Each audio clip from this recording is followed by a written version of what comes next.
charts, leaflets and cards. They can be another source of providing resources to our students. The teachers can recycle all these things. Sometimes the school stores, they have a big number of charts stored in there, some leaflets and cards. Also, sometimes the students have a collection of cards and leaflets which the teacher can encourage them to bring to the school with the consent of their parents. The teachers may modify the use of the leaflets, the charts and the cards. They can be used in so many ways, and all this material can be recycled to use it every year, or it can be kept as it is for the years to come. So the teachers can actually produce and store so many materials out of all the print resources available in the school store, modify them, recycle them with the help of the students. Even the teacher can ask at the secondary school level or the senior school level to help them with making the resources. Even while making the resources, the students are going to learn a lot. And it would also be a help for the teacher to make her resource bank.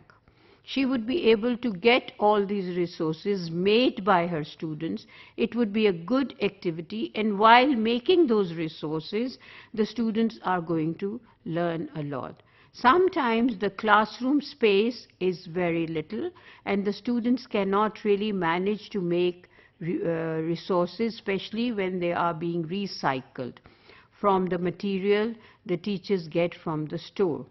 So it is a good practice for the teachers to ask their heads to provide them some extra space in order to make the students feel comfortable and have more space, like a veranda or an open space where the students can go, put the old resources there, put the old charts, leaflets, cards, and then recycle them, cut words from them, paste them on the new charts, and make new resources for their classrooms.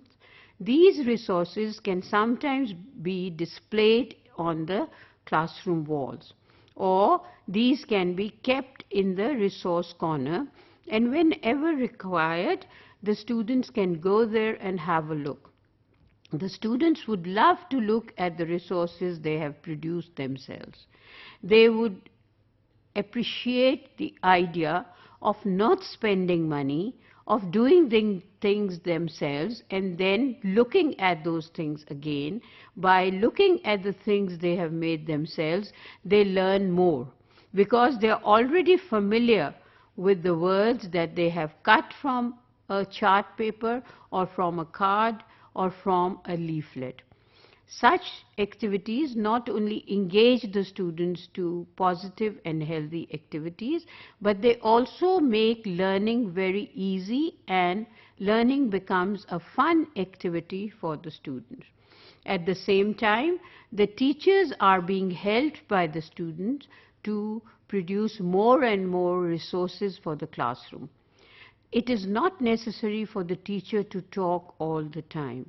Most of the time, the classroom has to be learner-centered. And when I say learner-centered, a lot of activities in the classroom should be done by the students. Everything has not to be the job of the teacher. And everything and every credit is not to be paid to the teacher.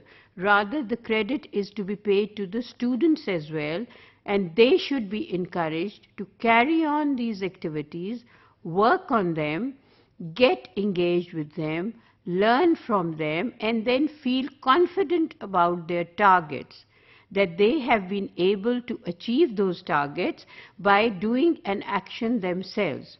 It is their work, so they own it more.